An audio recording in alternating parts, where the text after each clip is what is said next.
Hola amigos, un gusto estar nuevamente con ustedes en su programa El Esplendor de la Verdad. Como siempre les saluda Denises Oviedo y hoy vamos a dar culminación a esta miniserie sobre los dogmas marianos. Hemos hablado de cada uno de los dogmas y hemos visto los tres primeros dogmas: María, Madre de Dios, virginidad perpetua, Inmaculada Concepción. Y hoy vamos a hablar del cuarto dogma, que solo hay 4 dogmas, que es la Asunción de María. Este dogma de la Asunción es, por así decirlo, la coronación de los demás dogmas. Y la Iglesia, bueno, lo ha proclamado, es el último que ha sido proclamado en el año 1950, es decir, hace poquito, y no hay otro más. Algunos hablan ahí que hay un quinto dogma, que no, nada que ver. La Iglesia no se ha referido a ningún dogma nuevo desde el año 1950. Sí hay doctrinas, claro está, y hay una doctrina que está siendo muy debatida y se está trabajando, ¿no? Y es el de María Corredentora. Pero esa doctrina todavía no ha sido proclamada como un dogma. Así que no nos confundamos, solo hay 4 dogmas proclamados por nuestra Santa Madre, la Iglesia Católica. Pues bien, bienvenidos entonces a este programa nuevamente. Un saludo a todos los que nos están viendo a través de la página El Esplendor de la Verdad, a través de la página de Radio María Nicaragua, y a los que nos verán también a través de los respectivos YouTube del Esplendor de la Verdad y de Radio María Nicaragua, y a los que nos están escuchando, que solamente escuchan el audio a través de Radio María Nicaragua, estas ondas preciosas de Radio María Nicaragua, en los 99.9 y 90.5 FM para Nicaragua. Pues bien, la Asunción de María.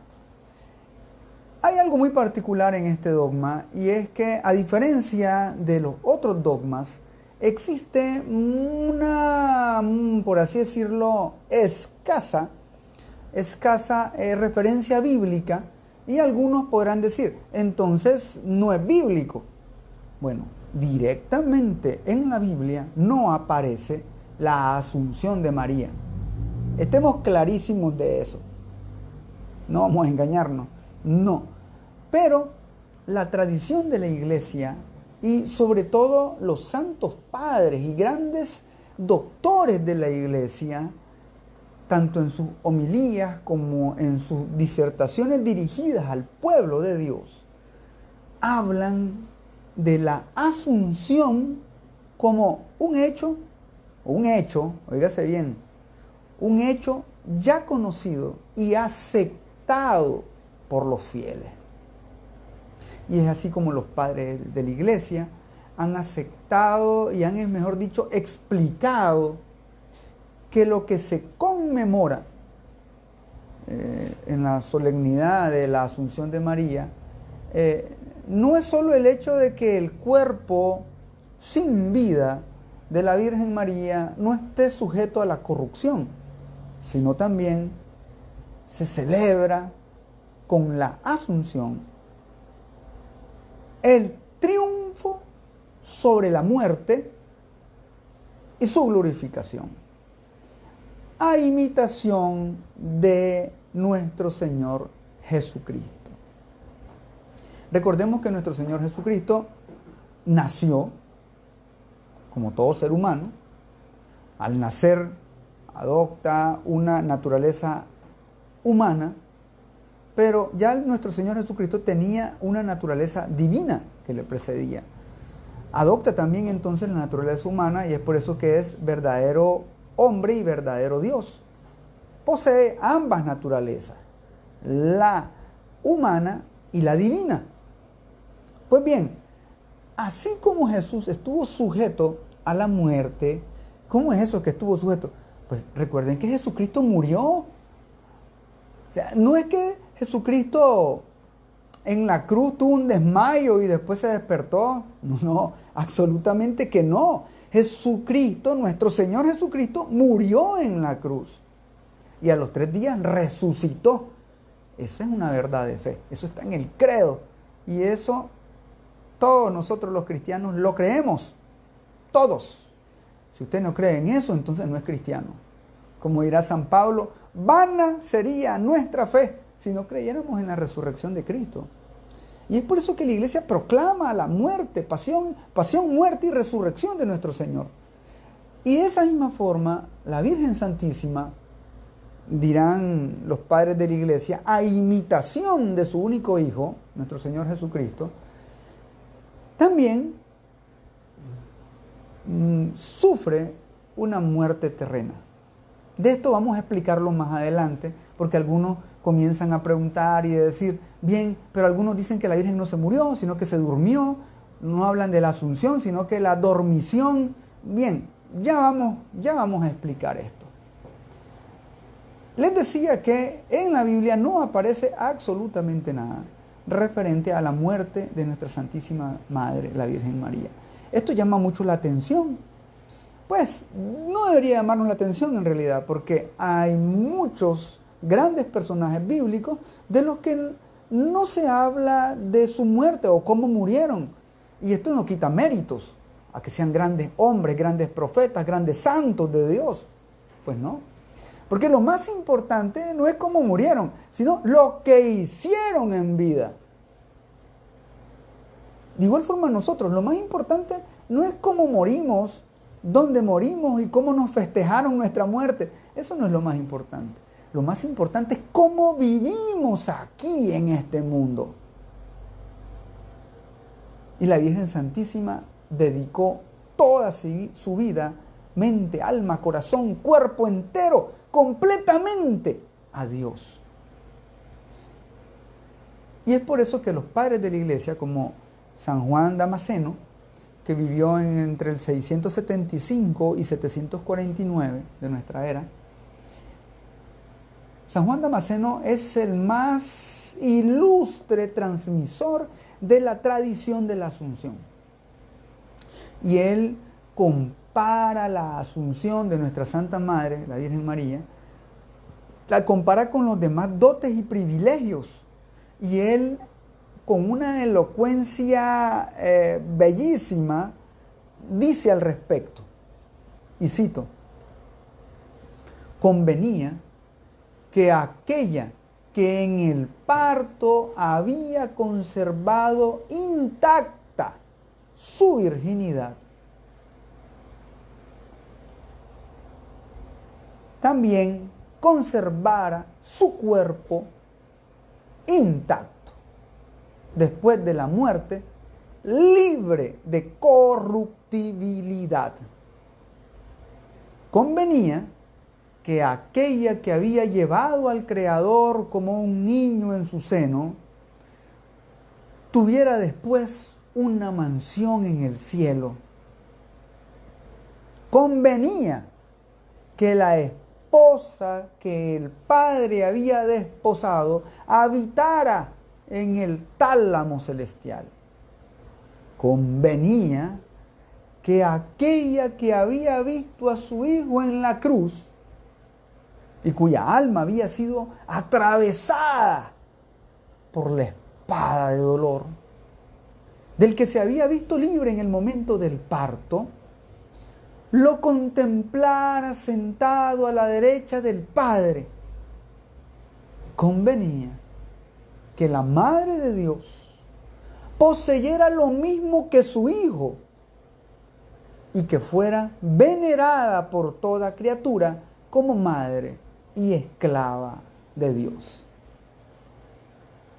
Hasta ahí la cita de San Juan Damasceno. Él hace referencia a todos los dones y privilegios de la Virgen. Hace referencia a su parto, a que ella fue intacta virginalmente. Estamos hablando del dogma de la virginidad perpetua. También, entonces dice, si Dios la mantuvo intacta su virginidad, ¿cómo no va a mantener intacto su cuerpo de la corrupción? Porque recordemos que cuando uno muere, nuestro cuerpo se corrompe. Yo creo que ya después de 24 horas ya nuestro cuerpo comienza a descomponerse, los líquidos y todos los órganos internos, y lógicamente que esto causa algo que es la putrefacción, el deterioro, ¿no? Y así se va descomponiendo nuestro cuerpo hasta que se hace polvo. Pues bien, eso no sucedió con la Virgen. San Juan Damasceno también dice: convenía que aquella que llevaba en su seno al Señor, aquella que le dio un hogar aquí en la tierra en su seno, tuviera una mansión en el cielo, que ella fuera a vivir ahí al cielo. Pues esto no es de asombrarnos. Recordemos que Jesús le dijo a sus discípulos: conviene que yo me vaya y yo me voy a ir a prepararles un lugar en el cielo. Unos apartamentos bellísimos, les dijo el Señor. Ah, pero a mi madre, imagínense, ¿qué pudo haber dicho nuestro Señor Jesús de su madre? Le iba a preparar un castillo para que ella disfrutara eternamente ahí en el cielo junto a Él. Convenía también, dice San Juan Damasceno, que esta esposa del Espíritu Santo también estuviera allá presente, no solamente en espíritu o como estarán nuestras almas allá en el cielo, sino que también estén en cuerpo. Así como nuestro Señor Jesucristo está en cuerpo y alma en el cielo, así la Virgen Santísima lo está.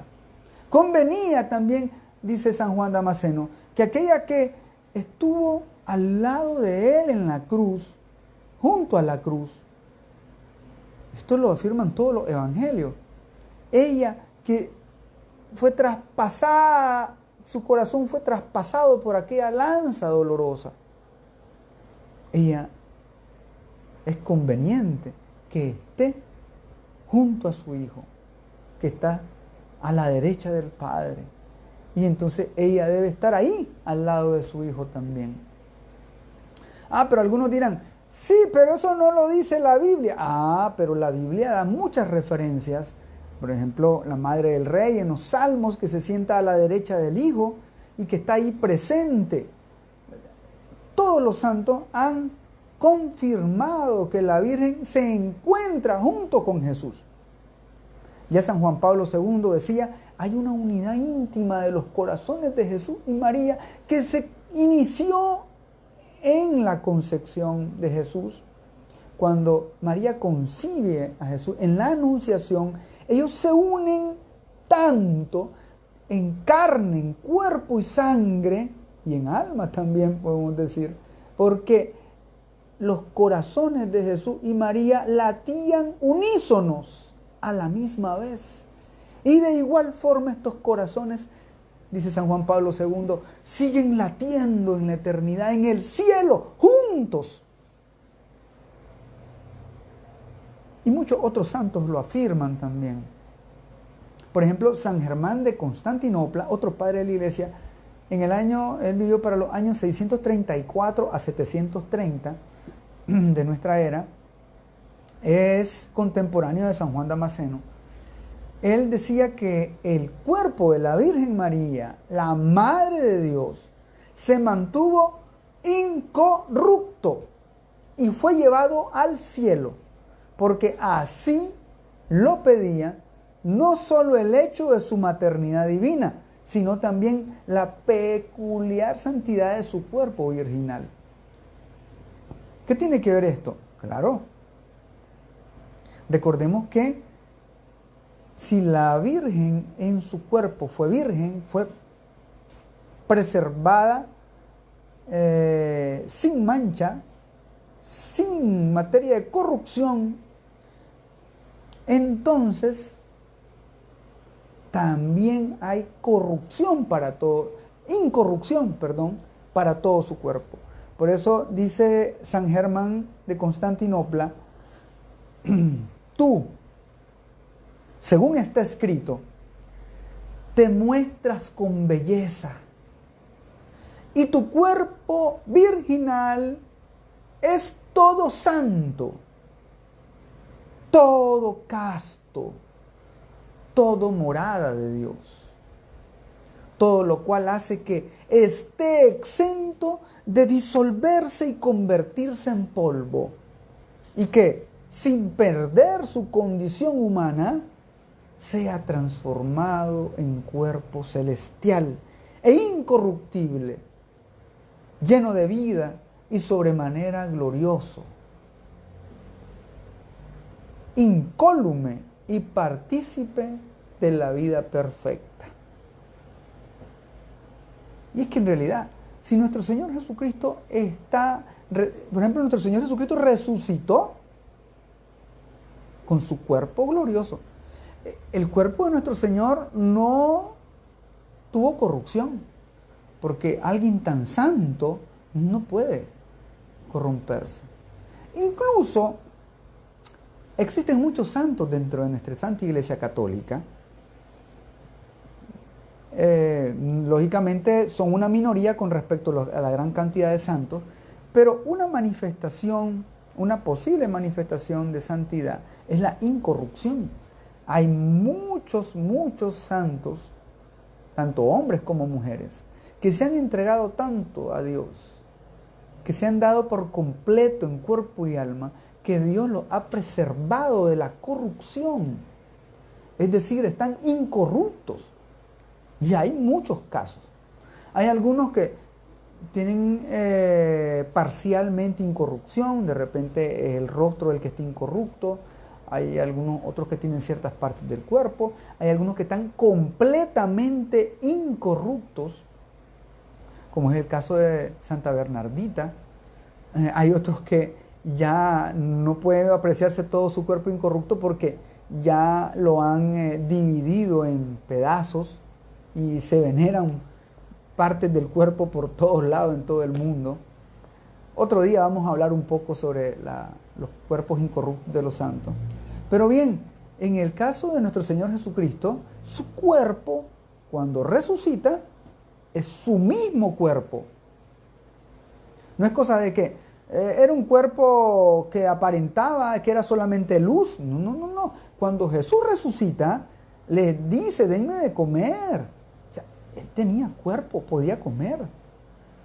Incluso Santo Tomás, que no creía, Jesús le dice, ven Tomás, toca los agujeros de los clavos en mis manos, toca el agujero en mi costado. Y Tomás lo tocó. O sea, esto fue cierto, esto lo dice la Biblia. Entonces, el cuerpo de nuestro Señor Jesucristo no tuvo corrupción. Ay, ¿por qué se permanecieron los clavos, las llagas? Porque las cicatrices de tanto amor quedaron ahí en su cuerpo.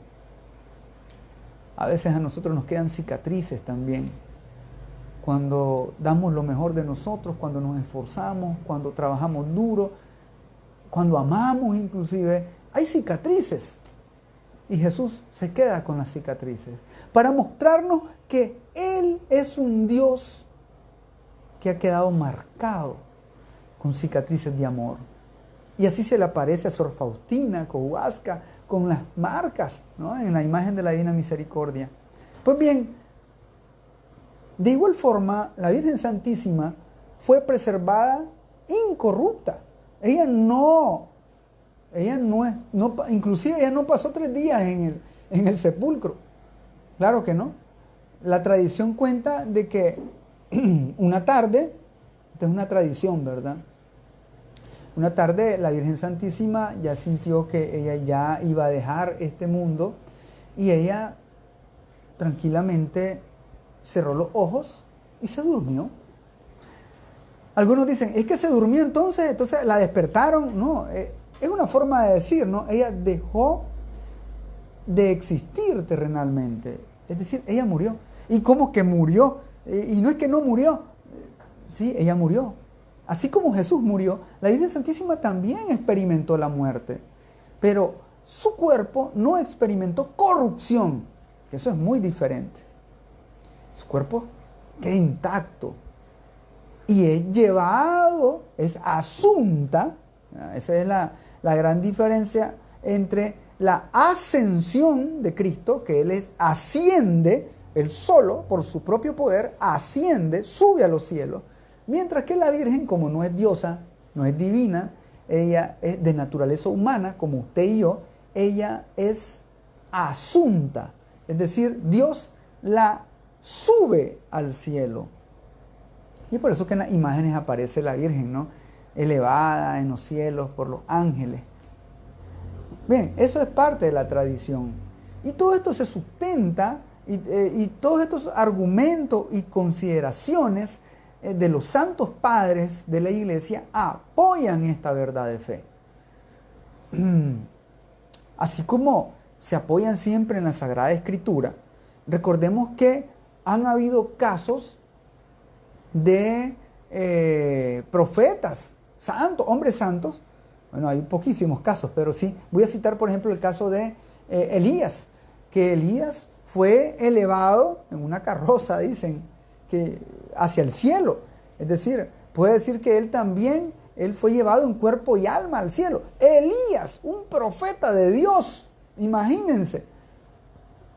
¿Cómo entonces Dios no va a elevar, no va a llevar al cielo en cuerpo y alma a su madre santísima, a la más bella, más pura, más linda de todas las madres? ¿Cómo Jesús va a estar reinando en el cielo sin su madre al lado? Si Jesús pasó toda su vida con su madre. De los 33 años que vivió Jesús aquí en la tierra, 30 vivió al lado de su madre, junto a ella. Algunos dirán, era bien mimado Jesús. Jesús amaba tanto a su madre, estaba tan enamorado de su madre, la amaba tanto, que él quería estar siempre con ella. Lógicamente que esos últimos 3 años, los 3 años de vida pública, él tiene que dejarla y tiene que asumir su misión hasta desencadenar en su pasión y muerte. Pero Jesús prefirió estar junto a ella todo el tiempo posible que estuvo aquí en la tierra. ¿Cómo no va a querer él tener a su madre allá en el cielo, junto a él, así como él está en cuerpo y alma y divinidad, sangre? Así la Virgen Santísima, la Virgen Madre nuestra, está en los cielos en cuerpo y alma. Esta es una verdad de fe. Ya los padres de la Iglesia, desde el siglo II, desde el segundo siglo, ya ellos presentan a la Virgen María, y eso ya se los había dicho, la presentan como la nueva Eva, asociado al nuevo Adán, que es Jesucristo. Una nueva mujer unida íntimamente a este hombre celestial, este nuevo Adán que es Jesucristo. Así se referían los padres antiguos. Y es por tanto que están tan unidos hasta el punto de que en la lucha contra el demonio, que aparece en el protoevangelio, recordemos el Génesis capítulo 3, en esa lucha de que hay una unidad entre la madre que da a luz un hijo, y este hijo aplastará la cabeza de la serpiente antigua, después en el Apocalipsis el dragón infernal. Esta unidad íntima de principio en el Génesis hasta el fin en la Escritura, en el Apocalipsis, no queda ahí. Esa unidad trasciende a la eternidad, trasciende al cielo. Y es por eso que así como la gloriosa resurrección de Cristo fue la parte esencial y el último trofeo de esta victoria sobre el mal, así también la participación que tuvo la Santísima Virgen en esta lucha de su Hijo había de concluir con la glorificación de su cuerpo virginal.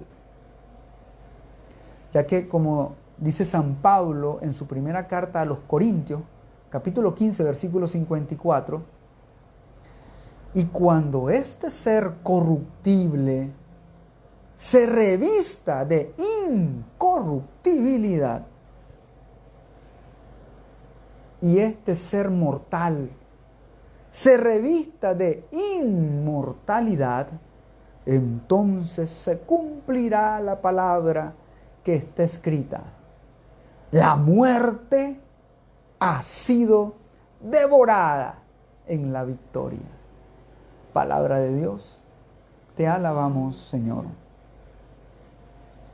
Cuando el cuerpo corruptible se revista de incorruptibilidad, cuando el cuerpo mortal se revista de inmortalidad, es decir, cuando ya esté glorioso, entonces ahí se va a cumplir esta palabra, que la muerte ha sido devorada por la victoria de Cristo. Y es así como Jesucristo vence a la muerte, y su madre también. Ella es, por así decirlo, después de nuestro Señor Jesucristo, la primera en resucitar. Así de sencillo. Jesús no iba a estar reinando en el cielo solo, iba a estar con su madre. Claro que sí. Y es por eso que el Papa Pío XII, bajo la inspiración del Espíritu Santo, y después de consultar con todos los obispos de la iglesia, al escuchar a los fieles, esa sencillez, esa sensibilidad, ¿verdad? Ese sensus fidei de los fieles, el sentir de los fieles, después de consultar a teólogos y poner en marcha una investigación de toda esta doctrina, la tradición, el magisterio, la Sagrada Escritura, el Papa Pío XII, el 1 de noviembre del año 1950, definió solemnemente, con su suprema autoridad apostólica, define y proclama el dogma de la Asunción de María. Y esto lo hace en la Constitución Munificentissimus Deus, está en latín, que significa benevolísimo Dios.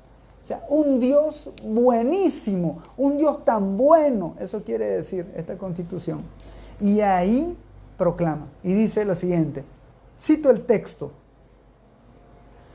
después de elevar muchas y reiteradas preces y de invocar a la luz del Espíritu de la verdad, para la gloria de Dios omnipotente, que otorgó a la Virgen María su peculiar benevolencia, para honor de su Hijo, Rey inmortal de los siglos y vencedor del pecado y de la muerte, para aumentar la gloria de la misma augusta Madre y para gozo y alegría de toda la Iglesia, con la autoridad de nuestro Señor Jesucristo, de los bienaventurados apóstoles Pedro y Pablo, y con la nuestra, pronunciamos, declaramos y definimos ser dogma divinamente revelado que la Inmaculada Madre de Dios y siempre Virgen María, terminado el curso de su vida terrenal, fue asunta en cuerpo y alma a la gloria del cielo. Y termina la cita. Y esa es, pues, la proclamación del dogma de la Asunción de la Virgen María. Con que el Papa lo haya proclamado, y óigase bien lo que dice el Papa, no dice yo porque a mí me vino a la mente y yo lo proclamo, no, dice por la autoridad, por la autoridad de nuestro Señor Jesucristo, que le dio la autoridad a los apóstoles, a Pedro, príncipe apóstol, el primero de los apóstoles, a él también, y a los apóstoles, por la autoridad también, dice, los bienaventurados apóstoles Pedro y Pablo. Miren a quiénes cita.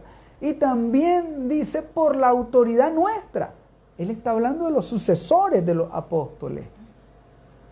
Es la autoridad de la iglesia.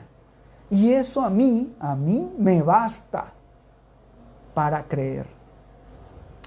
Pero, lógicamente, hay algunos que dicen, está bien, la iglesia dice, pero, y, bueno, además de todas las consideraciones que le he dado, el Papa Pío XII presentó varias razones fundamentales para la definición del dogma. Vamos a hablar de 4 razones fundamentales. Y si se van a fijar, se basan en los otros dogmas que ya están revelados, proclamados por la iglesia. Número 1, la inmunidad de María. Inmunidad, palabra tan de moda, ¿no? Ahora esto con lo del virus. Pues bien, la Virgen Santísima tenía inmunidad de todo pecado. Recordemos que ella fue concebida inmaculada. Ya tenemos el video disponible, los que quieran ver el video anterior del dogma de la Inmaculada Concepción. Ahí está todo el sustento de esa verdad de fe. Pues bien, la Virgen fue inmune de todo pecado. Del pecado original durante su concepción y después de cualquier otro pecado. Ella nunca pecó. Y eso es lo que le arde y lo que le duele al demonio. El demonio no pudo en ningún momento hacerla pecar. Para nada. La Virgen fue preservada, inmune de todo pecado. Y recordemos que la descomposición del cuerpo es consecuencia del pecado. Y recuerden, la paga del pecado es la muerte, la corrupción. Pues de igual forma, como la Virgen careció de todo pecado, entonces ella estaba libre de la ley universal de la corrupción, pudiendo entonces entrar inmediatamente en cuerpo y alma a la gloria del cielo. A este respecto, San Juan Pablo II afirma que el Concilio Vaticano II, cuando habla del misterio de la Asunción, lo hace en la Constitución dogmática sobre la Iglesia, la Lumen Gentium. Ya les he dicho que originalmente los padres sinodales del Concilio Vaticano II, los padres del concilio, ellos querían hacer un documento solo para la Virgen. Ellos querían honrar a la Virgen y hacer un documento solo para la Virgen. Pero había muchos temas a tratar. Y en ese momento el Espíritu Santo consideró que las temáticas que hablan sobre la Virgen estuvieran dentro de este magno documento, que es la Lumen Gentium. Y San Juan Pablo II, haciendo referencia a este documento, dice que la Lumen Gentium hace hincapié en el privilegio de la Inmaculada Concepción, precisamente porque ha sido preservada libre de toda mancha de pecado original. María no podía entonces permanecer como los otros hombres, en el estado de muerte hasta el fin del mundo. No, si usted y yo nos morimos hoy, nuestro cuerpo, si lo entierran, ahí se va a corromper, se va a podrir hasta hacerse polvo. Y tenemos que esperar hasta la resurrección de los muertos, hasta el fin del mundo, hasta el juicio universal. Pues bien, entonces, ¿qué pasa con la Virgen? No, la Virgen no podía estar su cuerpo enterrado en una gruta o en una tumba, corrompiéndose. No, nada que ver. No es así. La Virgen Santísima, en cuanto cierra los ojos, inmediatamente Dios mismo la sube al cielo. Segundo razón fundamental, la maternidad divina de la Virgen, que ya hemos hablado cuando hablamos del primer dogma mariano, que es María, Madre de Dios. que también pueden ver en los videos, pueden verlo en el canal de YouTube. Me buscan como Denis Oviedo y ahí van a estar los 4 videos listos ya para que ustedes puedan tenerlos, ¿no? como un solo tema, lógicamente casi 1 hora cada uno, pero bien explicado todo esto, ¿no? De la maternidad divina. Pues bien, así como el cuerpo de Cristo se había formado del cuerpo de María, era conveniente que el cuerpo de María participara de la misma suerte del cuerpo de Cristo. Ella concibió a Jesús, le dio a luz, lo nutrió, le estrechó contra su pecho. No podemos imaginar, como les decía antes, que nuestro Señor Jesús permitiera que el cuerpo que le dio vida llegase a la corrupción. Así que la segunda razón es su maternidad divina. Tercera razón, pues bien, la virginidad perpetua. Este otro dogma mariano que ya también lo tenemos disponible en video. Y en ese dogma de la virginidad perpetua recordaremos que el cuerpo de la Virgen fue preservado en integridad virginal, antes, durante y después del parto. La Virgen Santísima fue siempre virgen. ¿Y cómo dio a luz? Bueno, dio a luz. Dio a luz. ¿Y cómo fue posible que se mantuviera virgen? Para Dios todo es posible. Dios es capaz de hacer muchas cosas. Dios inclusive es capaz de detener el tiempo. En la Sagrada Escritura aparece un versículo, no tengo a mano en este momento, pero donde Dios detiene el tiempo. Dios lo puede hacer.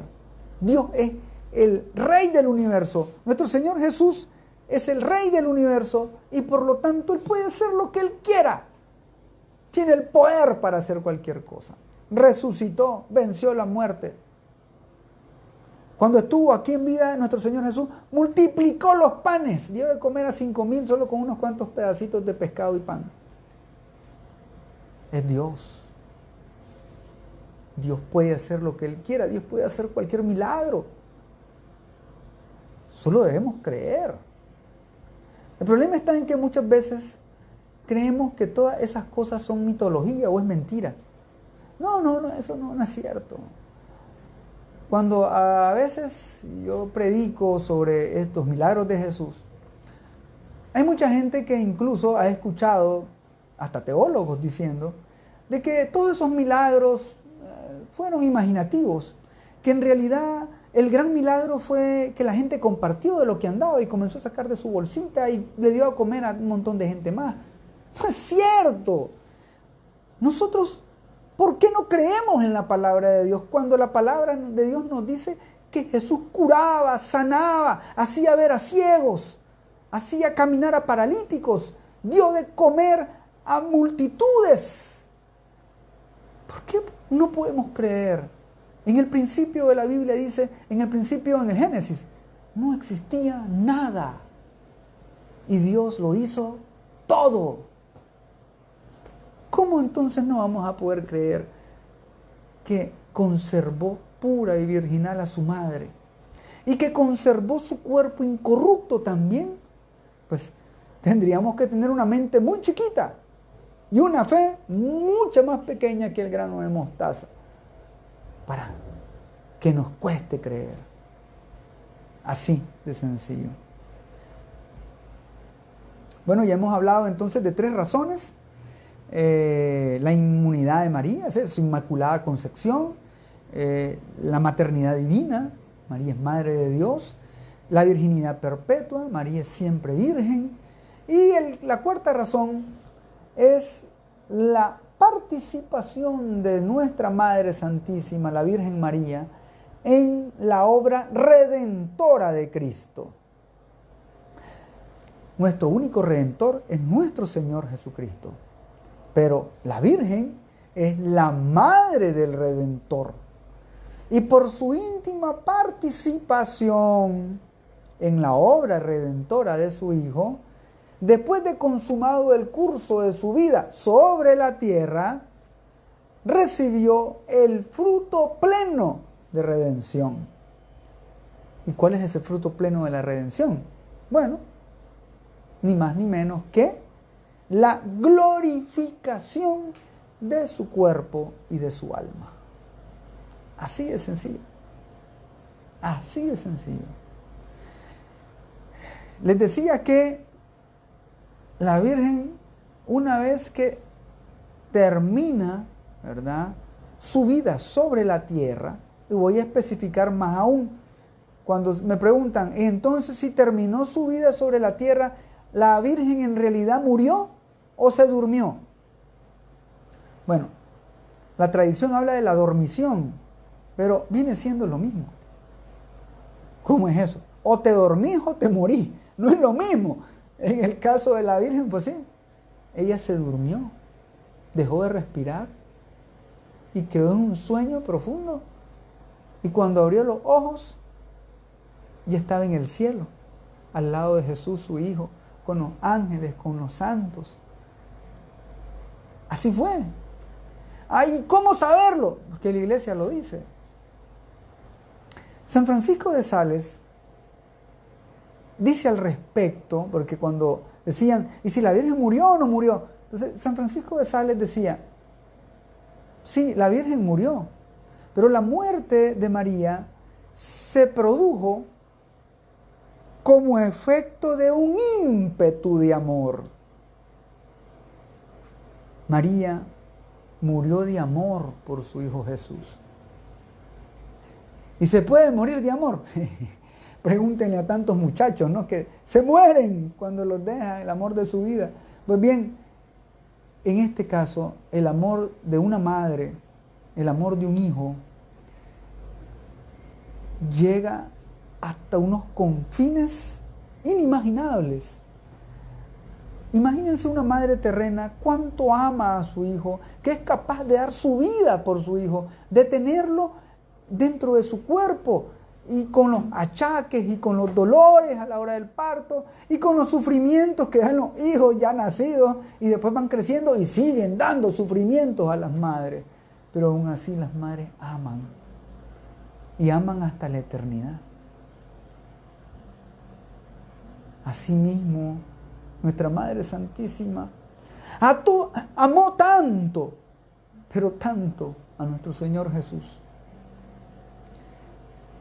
que al no estar con Él, al sentir su pérdida, la Virgen Santísima, dicen algunos místicos que tuvieron visiones sobre la pasión, que cuando Cristo murió en la cruz, la Virgen, llorando, le dijo a Dios que se la llevara también, porque ella no soportaría estar sin Jesús. Esa unidad de amor que tenían, esa intimidad, que sus cuerpos latían unísonos. La Virgen se desgarraba y es por eso que la lanza traspasaba su corazón, porque no había tocado la lanza su corazón, pero ese dolor de no tener a Jesús con ella elevaba los ojos al cielo y le pedía a Dios morir también en ese momento, porque no iba a soportar estar sin Él. Pero el Espíritu Santo le da paz y la deja todavía en la tierra unos años más para poder atender a la iglesia. Cuando la Virgen está junto a la cruz, Jesús le dice, he ahí a tu hijo, hijo, he ahí a tu madre. Le está dando la maternidad divina a la Virgen Santísima. Y ella es madre de todos nosotros. Ella cumple su misión con Pentecostés, mantiene unida a la iglesia y después mantiene unido a los apóstoles con todas sus problemáticas, con todas sus dificultades, con sus caracteres. La Virgen estaba ahí. Y en el momento en que la Virgen iba a morir, los llamó a todos. Todos llegaron. Solo hubo uno que no estaba en el momento de su muerte, cuesta en la tradición, y fue Tomás. Tomás, sí, el mismo Tomás, no estaba también.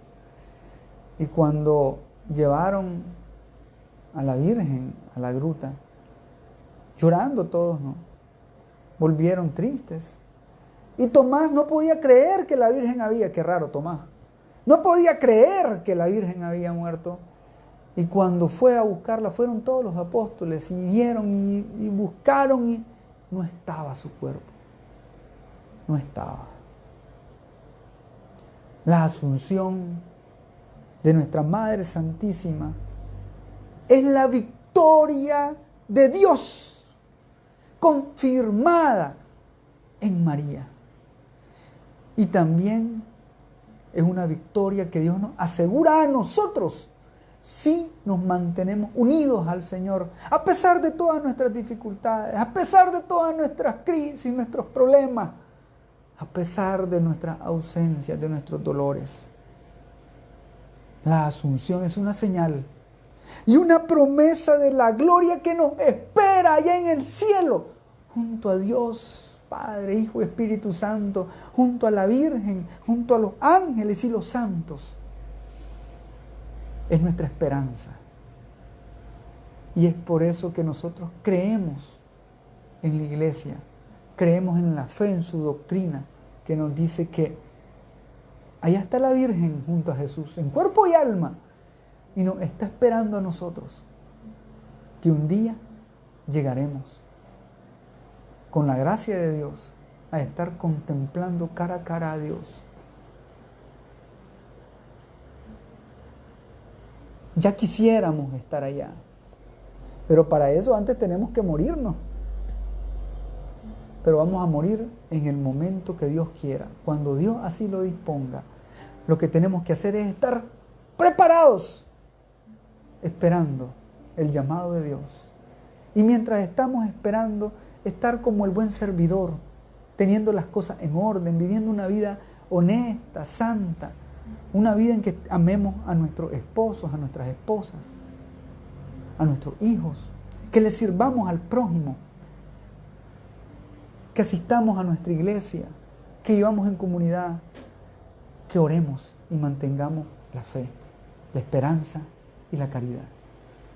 Que el Señor los bendiga, que nuestra Madre Santísima les proteja.